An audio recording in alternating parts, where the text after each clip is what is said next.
ସମସ୍ତଙ୍କୁ ପ୍ରେସ୍ ଦ ଲର୍ଡ ସ୍ୱାଗତ କରୁଛି ଲିଭିଂ ଗଡ୍ ଚ୍ୟାନେଲରେ। ପ୍ରିୟର ଭାଇ ଭଉଣୀମାନେ, ଛତିଶଗଡ଼ରେ ଖ୍ରୀଷ୍ଟିଆନ ମାନଙ୍କର ନିମନ୍ତେ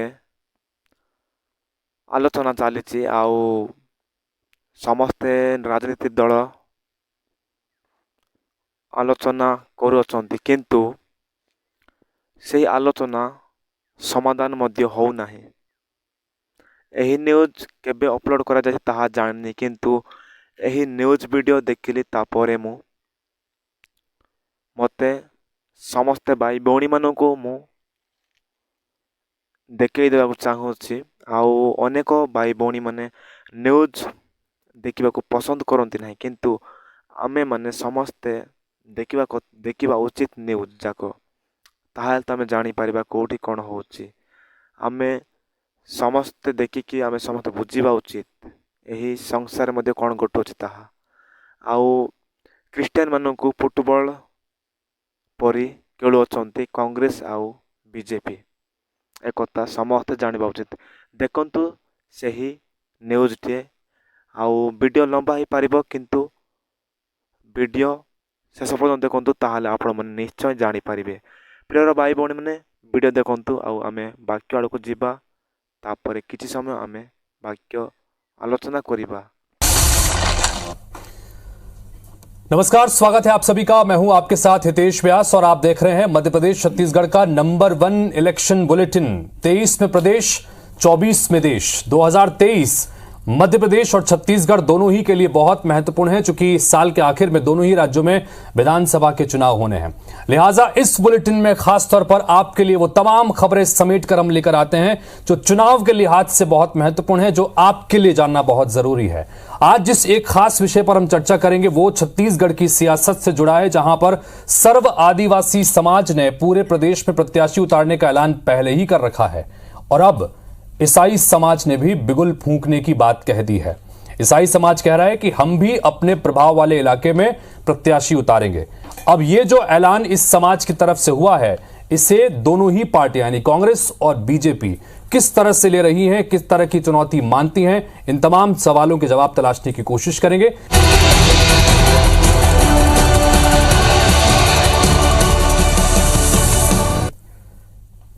छत्तीसगढ़ का दंगल और क्रिश्चियन वाला एंगल हमारा आज का यह महत्वपूर्ण विषय है। जब से छत्तीसगढ़ राज्य का गठन हुआ है, तब से यहां कांग्रेस और बीजेपी के बीच में ही सीधी टक्कर होती रही है विधानसभा के चुनाव में। हालांकि वक्त वक्त पर क्षेत्रीय राजनीतिक दलों ने दम लगाया, लेकिन किसी को कोई खास कामयाबी नहीं मिल पाई।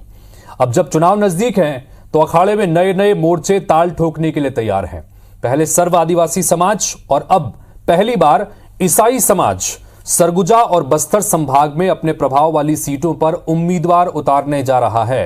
ईसाई समाज के ऐलान के क्या कुछ मायने हैं, यह देखने की कोशिश करेंगे। छत्तीसगढ़ की सियासत में इसका कितना असर पड़ेगा, यह जानने की कोशिश करेंगे। और सबसे बड़ा सवाल यह कि अगर ईसाई समाज अपना प्रत्याशी उतारता है तो किसे इसका फायदा होगा और किसे नुकसान उठाना पड़ेगा। चर्चा करने के लिए हमारे साथ में 3 मेहमान जुड़ेंगे, उनसे आपका तारुफ कराएं। उससे पहले एक रिपोर्ट के जरिए इस पूरे मसले को समझिए कि ईसाई समाज ने क्या कहा है और इस पर किस तरह की प्रतिक्रियाएं आई हैं।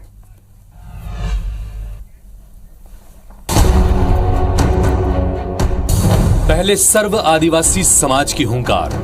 समाज ने भी तय कर लिया कि हम जनरल सीट में भी हम उतारेंगे। हमारी चुनाव लड़ना और बाकी राजनीतिक दलों का चुनाव लड़ने में बुनियादी फर्क है। अब क्रिश्चियन समाज ने किया ऐलान। कैंडिडेट तो उतारेंगे, तीसरे विकल्प की ओर तो हम लोगों का झुकाव है आज। पिछले एक हफ्ते के भीतर छत्तीसगढ़ में 2 अलग अलग समाज ने विधानसभा चुनाव में प्रत्याशी उतारने का ऐलान किया है। चुनावी दंगल में पहले सर्व आदिवासी समाज और अब क्रिश्चियन समाज की एंट्री के ऐलान ने सियासी हलचल मचा दी है। पहली बार ईसाई समाज ने बस्तर और सरगुजा संभाग में अपने प्रभाव वाले क्षेत्र में उम्मीदवार उतारने का फैसला किया है। छत्तीसगढ़ क्रिश्चियन फोरम के अध्यक्ष ने साफ साफ कहा कि इस बार बीजेपी कांग्रेस को ईसाई समाज का वोट नहीं जाएगा। हम लोगों को एक फुटबॉल बना के रखा हुआ है, उससे हम लोग बहुत दुख है। बीजेपी भी लात मारती है, कांग्रेस भी लात मारती है, और जब गोल होता है तो पूरी पब्लिक हंसती है। छत्तीसगढ़ क्रिश्चियन फोरम ने बीजेपी और कांग्रेस दोनों ही दलों पर समाज का राजनीतिक इस्तेमाल करने का आरोप लगाया। साथ ही कहा कि उन्हें सूबे में तीसरे विकल्प का भी इंतजार है। क्रिश्चियन समाज के चुनाव लड़ने पर सियासी बयानबाजी भी शुरू हुई है। कांग्रेस इसे बीजेपी की बी टीम बता रही है, तो बीजेपी का कहना है कि लोकतंत्र में चुनाव लड़ने का अधिकार सबको है। चुनाव तो कोई भी लड़ सकता है, ये तो लोकतंत्र है, प्रजातंत्र है, सबको आजादी है, सबको स्वतंत्रता है, तो इसलिए कोई भी चुनाव लड़े।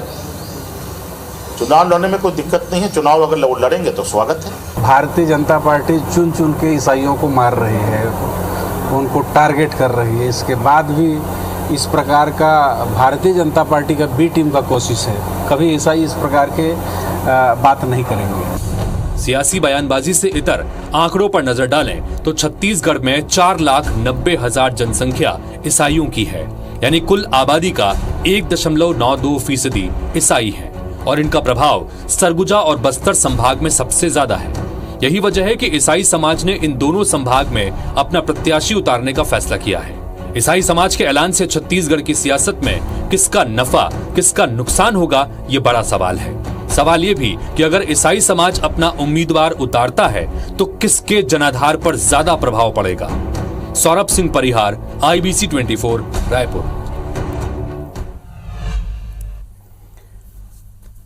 तो जाहिर सी बात है कि जिस तरह से इस साल के आखिर में विधानसभा के चुनाव होने और ऐसे में ईसाई समाज ने जिस तरह से चुनाव में उतरने का बिगुल फूंकने की बात कही है, दोनों ही पार्टियां इसे किस तरह से ले रही हैं, कई तरह के सवाल हैं जिसके जवाब तलाशने की कोशिश करेंगे। हमारे साथ में इस वक्त मेहमान जुड़ रहे हैं। हमारे साथ में सुरेंद्र वर्मा इस वक्त मेरे साथ में स्टूडियो में हैं, जो कि कांग्रेस पार्टी के नेता प्रवक्ता हैं।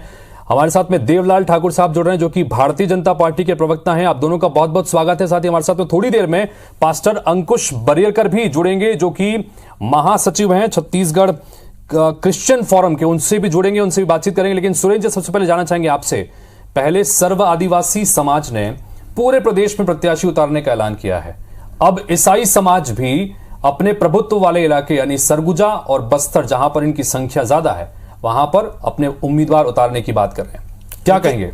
हितेश जी, भारतीय जनता पार्टी राजनीतिक रूप से छत्तीसगढ़ में कांग्रेस का मुकाबला करने में हमेशा से ही नाकाम रही है। ये मेरा कहना नहीं है, इनके प्रभारी शिव प्रकाश जी ने पहले भी कहा इनकी मीटिंग में। 3 बार जो रमन सिंह जी सरकार बनाए वो दूसरों के कंधे पे, दूसरे के पुरुषार्थ पर सरकार बनाए और इनके षड्यंत्र अंतागढ़ में भी उजागर हुए। और जब मरवाही उपचुनाव हुआ हितेश जी, तब भी आपने देखा होगा कि JCCJ को भाजपा ने समर्थन दिया था।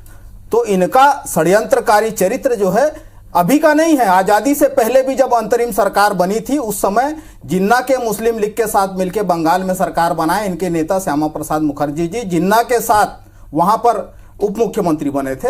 और यही चरित्र इनका, जब जब ये जहां पर विपक्ष में होते हैं, जहां पे कमजोर होते हैं, तो इस प्रकार के षड्यंत्र रचते हैं। भानु प्रतापपुर में हाल ही में उपचुनाव हुआ था, वहां भी आप देखें सर्वादिवासी समाज का प्रतिनिधित्व आया था। तो निश्चित रूप से लोकतंत्र में चुनाव लड़ने की आजादी है, कोई भी पात्र प्रत्याशी चुनाव लड़ सकता है। जहां तक बात संवैधानिक अधिकारों की है, पंथ निरपेक्षता कांग्रेस का फोकस है और जिस प्रकार से सामाजिक न्याय की लड़ाई कांग्रेस लड़ी है और पहले दिन से ही भूपेश बघेल सरकार का फोकस रहा है। क्या आप ये मान रहे हैं सुरेंद्र जी, जो आपके वक्तव्य से समझ में आता है, आप ये सीधे सीधे कह रहे हैं कि भारतीय जनता पार्टी प्रोवोक कर रही है ईसाई समाज को अपना प्रत्याशी मैदान में उतारने के लिए? ईसाई समाज बेहद जागरूक है, वो अपने निर्णय स्वयं लेती है। भारतीय जनता पार्टी के षड्यंत्र उनके झांसों में नहीं आने वाली। निश्चित रूप से पढ़ा लिखा वर्ग है उनके भीतर जो है, और कांग्रेस की जो नीतियां हैं, खासकर जो संवैधानिक मूल्य है धर्मनिरपेक्षता का, उसके साथ है। और जिस प्रकार से इनका चरित्र उजागर हुआ है, भाजपा के तो जिलाध्यक्ष पकड़े गए मुख्य षड्यंत्रकारी के रूप में जब नारायणपुर में दंगे हुए, एसपी के ऊपर पथराव किया गया और उस समाज पर हमला हुआ, उसमें भारतीय जनता पार्टी का इन्वॉल्वमेंट रहा।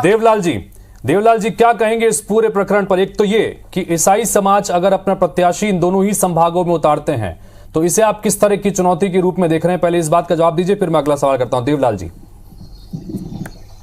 देखिए, कांग्रेस के बोल चरित्र को समझने की आवश्यकता है। जब कांग्रेस के लोग संविधान की बात करते हैं, लोकतंत्र में हमला बताते हैं, लोकतंत्र खतरे में बताते हैं, तो आज अगर कोई समाज चुनाव लड़ना चाहता है तो क्या भारतीय लोकतंत्र में उसकी इजाजत है कि नहीं? कांग्रेस लोग को अपने दोहरे चरित्र से बाहर निकलना चाहिए। अगर संविधान में भरोसा करते हैं तो भारतीय लोकतंत्र संविधान में हर किसी को चुनाव मैदान में जाने का हक एवं अधिकार भारत का लोकतंत्र संविधान देता है। ये कांग्रेस के लोग को समझना होगा कि उनका पाकिस्तान नहीं है, ये भारत देश है जहां पर लोकतंत्र में सभी को अधिकार है। दूसरी एक चीज कहना चाहूंगा, ये जो प्रदेश है हमारा छत्तीसगढ़ प्रदेश, जातिवाद के जहर घोलने के महानायक इस प्रदेश के मुख्यमंत्री श्री भूपेश बघेल जी हैं। मैं इसके पहले भी आपके चैनल में आरक्षण के मसले पर कह चुका हूं कि 58, 76, 82% की जब बात करी है, तो इस छत्तीसगढ़ को वर्ग संघर्ष की ओर अगर कोई ले जा रहा है तो इस प्रदेश का मुख्यमंत्री श्री भूपेश बघेल जी ले जा रहे हैं। जो आज दिखने लगा है कि प्रत्येक समाजों का जो विश्वास है वो इस सरकार से उठने लगा है और सरकार का सरोकार भी समाज से नहीं रहा है। तो कहीं न कहीं जो भरोसे का जो सरकार कहते हैं उससे लोगों का भरोसा उठ चुका है। देवलाल जी, चलिए मैं अगला सवाल करूं इन सबके बीच में बता दें कि हमारे साथ में पास्टर अंकुश बरियरकर भी जुड़ गए हैं, जो कि महासचिव हैं छत्तीसगढ़ क्रिश्चियन फोरम के। पास्टर साहब, अंकुश जी आपका बहुत बहुत स्वागत है। लेकिन मैं सवाल आपसे करूं उससे पहले, चूंकि चर्चा मेरी शुरू हो चुकी थी, देवलाल जी आपसे जानना चाहूंगा मैं कि कांग्रेस पार्टी के नेता सीधे सीधे ये कह रहे हैं कि इसके पीछे कहीं ना कहीं बीजेपी का हाथ है। अमरजीत भगत तो सीधा ये कहते हैं कि ये बीजेपी की बी टीम है। क्या कहेंगे इस पर? देखिए, भारतीय जनता पार्टी सबका साथ, सबका विकास, सबका विश्वास को लेकर चलने वाले लोग, अगर छत्तीसगढ़ में रहने वाले लोगों को भारतीय जनता पार्टी के ऊपर विश्वास होगा तो हमारे साथ रहेंगे। हमारी टीम की आवश्यकता नहीं, हमारी तो खुद की अकेले ही विश्व की सबसे बड़ी पार्टी है, हम सबका साथ ले सकते हैं। लेकिन ये ऐसा कहना उनका गलत है, गुमराह करने की, वो समाज का अपमान कर रहे हैं टीम बी टीम कह के। वो तो स्वतंत्र है, अगर कोई समाज होता है वो किसी दल का नहीं होता। इन चीजों को कांग्रेस के लोगों को समझना चाहिए। वो ठीक है, सुरेश जी से मैं इस पर प्रतिक्रिया लूंगा, लेकिन पास्टर अंकुश बरियरकर साहब जानना चाहेंगे आपसे कि ईसाई समाज ने पहली बार विधानसभा चुनाव में अपने प्रत्याशी उतारने की बात कही है, और खासतौर पर सरगुजा और बस्तर संभाग में। क्यों आपको ऐसा लग रहा है कि आपके प्रत्याशी मैदान में उतरने चाहिए? सबसे पहले तो मैं आपका IBC 24 का मैं धन्यवाद देता हूं कि आपने हमारे पक्ष रखने के लिए हमको बुलाया जी, बहुत अच्छी बात है, मैं आपको धन्यवाद देता हूं। आप देख रहे हैं कि इस समय पिछले 4 सालों से, जब से कांग्रेस की सरकार बनी है, तब से लगातार ईसाइयों पर हमले हो रहे हैं। और ईसाइयों पर इतने हमले हो रहे, इतने हमले, घर तोड़े जा रहे हैं, चर्च तोड़े जा रहे हैं। एक पादरी जो है यदि कहीं बाइबिल लेके भी घूमता है तो उस पर सीधा आरोप लगाया जाता है कि तो ये लोगों को ईसाई बनाता है। आज एक ईसाइयों का अपने घर के अंदर में जन्मदिन मनाना मुश्किल हो गया है। आज कहीं भी अपने घर में बैठकर यदि 3 या 4 लोग मिलकर यदि प्रार्थना सभा लेते हैं तो उनके साथ भी इतना अत्याचार हो रहा है कि उनको सीधा सीधा उनको मारा पीटा जा रहा है और सर कान से लेकर सब कुछ फोड़ दिया जा रहा है। यहाँ तक कि 2-2, 3-3 हत्याएं भी हो गई है। यहाँ तक इतनी सारी घटनाएं जो आज तक हमने कहीं नहीं देखी। मतलब अभी देखेंगे हम, एक प्रकार से देखा जाए छत्तीसगढ़ ऐसा एक प्रदेश बन गया है जहां पर ईसाइयों का लहू और खून बह रहा है। इसके पहले भी 15 साल भी यहाँ पर भारतीय जनता पार्टी की सत्ता रही अंकुश जी, तब किस तरह की परिस्थितियां थी आप उसकी, क्योंकि आप लगातार अब ये कह रहे हैं कि हम ना भारतीय जनता पार्टी में हमारा विश्वास है ना कांग्रेस पार्टी में विश्वास है, इसलिए हम हमारा प्रत्याशी उतारेंगे। क्या कहेंगे? मैं कहना चाहूंगा, देखो स्पष्ट बात है, भाजपा तो कहती है कि हमको ईसाई की जरूरत नहीं है और कांग्रेस जो है उसको ईसाइयों की कदर नहीं है। मैं ये कहूंगा भाजपा को ईसाइयों की जरूरत नहीं है और कांग्रेस को ईसाइयों की कदर नहीं है। 70 साल से ईसाई समाज कांग्रेस का वफादार समाज रहा, लेकिन आज भी आप देख लीजिए माइनॉरिटी कमीशन के अंदर में एक भी ईसाई समाज के व्यक्ति को उन्होंने एक छोटा सा सदस्यता का भी पद नहीं दिया। सुरेंद्र जी क्या कहेंगे? बहुत गंभीर बात यहां पर कह रहे हैं, और चूंकि ईसाई समाज माना जाता है कि परंपरागत वोट बैंक है कांग्रेस पार्टी का, ऐसी स्थिति में छत्तीसगढ़ में अगर ये मैदान में उतरते हैं और जो बात यहां पर कह रहे हैं अंकुश जी, इसको किस तरह की चुनौती के रूप में देखते हैं? हितेश जी, इस षड्यंत्र को पूरा ईसाई समुदाय समझ रहा है। जिस प्रकार से पिछले 4.5 साल से मुद्दाविहीन भाजपाई ध्रुवीकरण के लालच में जो आग लगाना चाहते हैं, इस प्रकार की जो प्रतिक्रिया है, ये गंद फैलाना छोड़ दीजिए, छोड़ दीजिए देवलाल जी। ये व्यक्तिगत स्वार्थ में ये बताए 15 साल जब आदिवासियों पे अत्याचार हुए तब ये देवलाल जी कहाँ थे? 1389 प्रकरण, फर्जी प्रकरण। देवलाल जी आपके पास आ रहा हूँ अब। हाँ, आप मुझसे मुकाते वही बताइए, बोलिए अपनी बात रखिएगा। हितेश जी, आपको याद होगा इसी रायपुर राजधानी के पुरानी बस्ती थाने में हमला हुआ था पुलिस वालों पे। ये भाजपाई दंगाई के भूमिका में है, गुंडागिरी कर रहे हैं। लगातार नारायणपुर में भी हमलावर कौन थे? भाजपा का जिला अध्यक्ष पकड़ा गया है। एक भी मामले में कोई भी अपराधी जो सांप्रदायिक सद्भाव बिगाड़ने का प्रयास किया है वो कानून की गिरफ्त से बाहर नहीं है। ये भूपेश बघेल सरकार का कमिटमेंट है हितेश जी। कोई भी किसी भी प्रकरण में आरोपी गिरफ्त से बाहर नहीं है, त्वरित कार्रवाई हो रही है। संविधान और कानून का राज है। और जिस प्रकार से 15 साल ये सरकार में रहे, पेशा कानून याद नहीं है? जो अनुसूचित क्षेत्र हैं बस्तर और सरगुजा के, 29 रिजर्व सीटें हैं। ठीक है, देवलाल जी अपनी टिप्पणी कीजिएगा इसके ऊपर। देवलाल जी कुछ कहना चाह रहे थे आप बीच में। मैं ये कह रहा हूं कि जातिवाद के जहर और जात से जाति, हिंदू मुस्लिम सिख ईसाई, इनको अलग अलग बांटा कौन? ये कांग्रेस की सरकार है। कांग्रेस की सरकार हमेशा चाहती है कि सारे लोग एक न रहें, और कितने दिनों से 70 सालों से इन सारे लोगों के साथ है। किसका विकास कर दिए आप लोग? आप लोगों के पास विकास के लिए कोई साधन नहीं है, जबकि भारतीय जनता पार्टी का मॉडल है कि विकास के रास्ते पे चल देवलाल जी आपने अभी अंकुश जी को सुना। पर बैठा देवलाल जी आपने अभी अंकुश जी को भी सुना। वो तो कह रहे हैं कि 15 साल यहां पर बीजेपी की सत्ता भी रही, उनको भी देख लिया, और अब कांग्रेस के संदर्भ में वो बात कह रहे हैं, और दोनों ही पार्टियों से निराशात लगी उन्हें।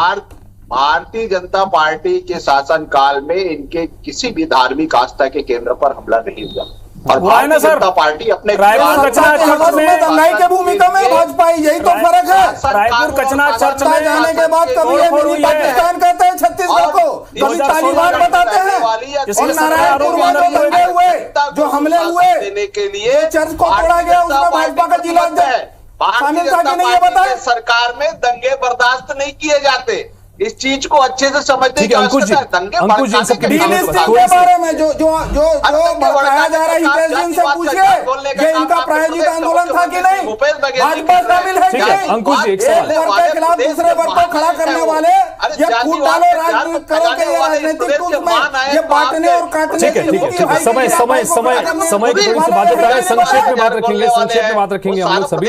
अंकुश जी जानना चाहेंगे आपसे कि करीब करीब 1.9% आबादी है पूरे छत्तीसगढ़ में, और खासतौर पर सरगुजा और बस्तर संभाग में आप लोगों की संख्या ज्यादा है। अब आप कह रहे हैं कि हम लोग यहाँ पर मैदान में उतरेंगे, ये कैसे चुनाव लड़े जाएंगे, प्रत्याशी कौन होंगे, किस तरह से होगा, क्या किसी से गठबंधन करेंगे, किस तरह की रणनीति आप लोगों की चल रही है? ये तो समाज के प्रमुख लोग तय करेंगे, समय आने पर सबको पता चल जाएगा। ये कोई किसी के साथ में अनभिज्ञ और कहीं छुपी हुई बातें नहीं होगी। समय और समय की नजाकत को देखते हुए ईसाई समाज पूरे भारत देश के लिए देखा जाए तो एक फुटबॉल जैसे एक फुटबॉल का जो ग्राउंड होता है, और फुटबॉल के ग्राउंड में जब दोनों जो टीमें उतरती है, लात किसको मारती है? कितनी सीटों पर फुटबॉल, कितनी सीटों पर आप लोग प्लान कर रहे हैं, ऐसा कुछ अंदाजा?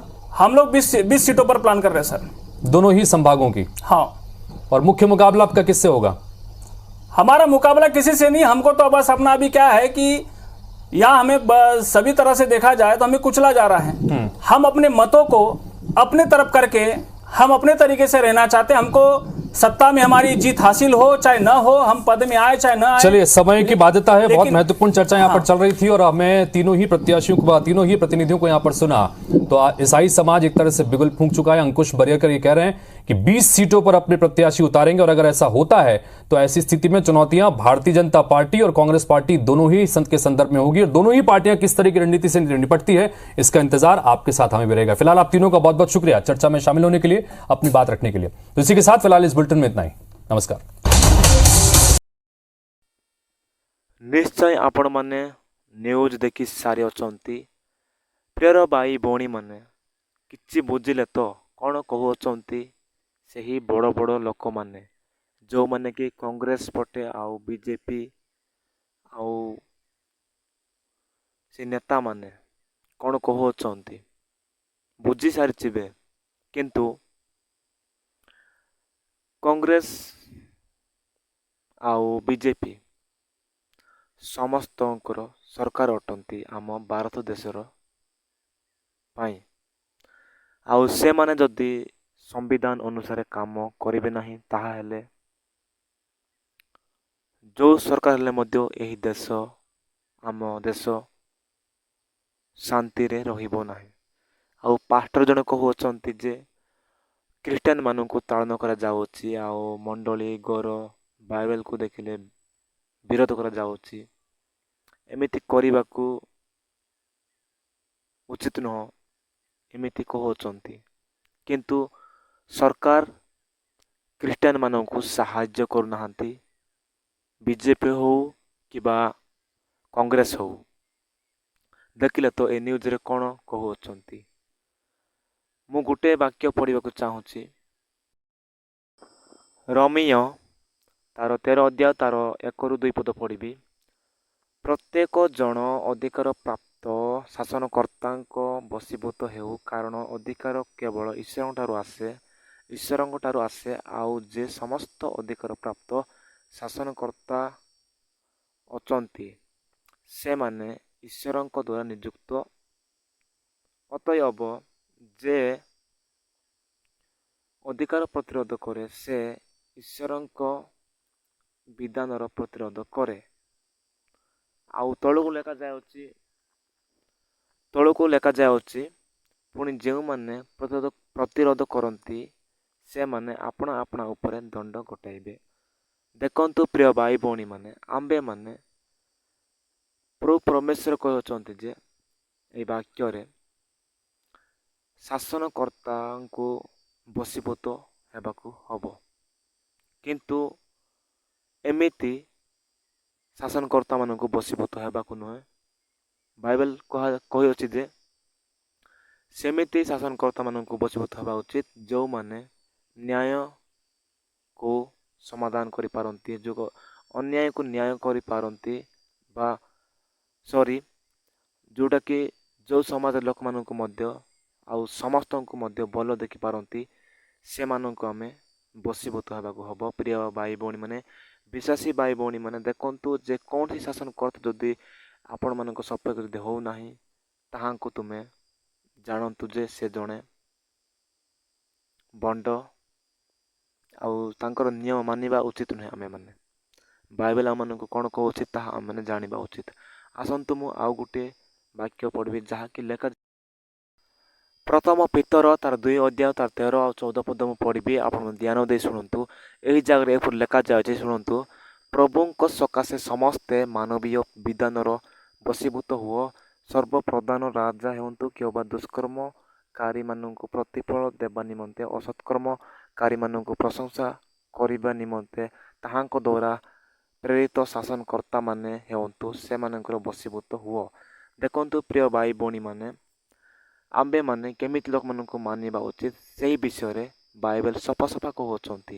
ଏମିତି ନିଚ ଉଚ୍ଚ ଭାବିବା ଶାସନକର୍ତ୍ତାମାନଙ୍କୁ ମାନିବା ପାଇଁ ବାଇବେଲ ଆମକୁ କହୁନାହିଁ। ବାଇବେଲ କହୁଛି ଯେ ସମସ୍ତଙ୍କୁ ଚଳେଇବା ଲୋକମାନଙ୍କୁ, ସମସ୍ତଙ୍କର କାମ କାର୍ଯ୍ୟକୁ ଭଲକି ଦେଖିବା ଲୋକମାନଙ୍କୁ ବା ଦେଖିବା ଶାସନକର୍ତ୍ତାମାନଙ୍କୁ ଆଉ ସମସ୍ତ ଲୋକମାନଙ୍କୁ ଶାସନ କରିବା ଲୋକମାନଙ୍କୁ ମାନିବା ଉଚିତ। ଏହି ବିଷୟରେ ବାଇବେଲ କହୁଛି। କୌଣସି ମନ ଇଚ୍ଛା ବିଷୟରେ ବାଇବେଲ କହିନାହିଁ। ଆପଣମାନେ ଧ୍ୟାନ ଦେଇ ଏକଥା ସମସ୍ତେ ଜାଣିବା ଉଚିତ ବିଶ୍ୱାସୀ ଭାଇ ଭଉଣୀମାନେ। ଆଉ ଭୋଟ ହଉ କି ଯେକୌଣସି ହଉ ଆମେ ତ ଦେବା, କିନ୍ତୁ ସେମାନେ ଆମମାନଙ୍କୁ ସାହାଯ୍ୟ କରିବେ ନାହିଁ। କାହିଁକି ନା ବାକ୍ୟରେ ମଧ୍ୟ ଲେଖାଯାଇଛି ଜହନ 15 ତା 19ରେ କହୁଅଛନ୍ତି ପ୍ରଭୁ ଯୀଶୁଖ୍ରୀଷ୍ଟ ତୁମକୁ ଜଗତର ଲୋକମାନେ, ସାଂସାରିକ ଲୋକମାନେ ତୁମକୁ ଘୃଣା କରିବେ। ଆଉ ଜହନ ପୁସ୍ତକ ଲେଖାଯାଇଛି ଯେ ସାଂସାରିକ ପ୍ରେମ ତୁମକୁ ଘୃଣା କରିବ, କାହିଁକିନା ମୋତେ ଘୃଣା କରିଅଛି। ଏ ବିଷୟରେ ଅନେକ ଲେଖାଯାଉଛି। ପ୍ରିୟ ଭାଇ ଭଉଣୀମାନେ, ଆମେ ଦୁଃଖିତ ହେବା ନାହିଁ। ଆମେ ପ୍ରଭୁଙ୍କର ପ୍ରାର୍ଥନା ଲାଗି ରହିବା। ପ୍ରଭୁ ଆମମାନଙ୍କୁ ସାହସ ଦେବେ, ଶକ୍ତି ଦେବେ। ପ୍ରିୟ ଭାଇ ଭଉଣୀମାନେ, ସମସ୍ତଙ୍କୁ ପ୍ରଭୁ ଆଶୀର୍ବାଦ କରନ୍ତୁ। ସମସ୍ତଙ୍କୁ praise the Lord. God bless you all.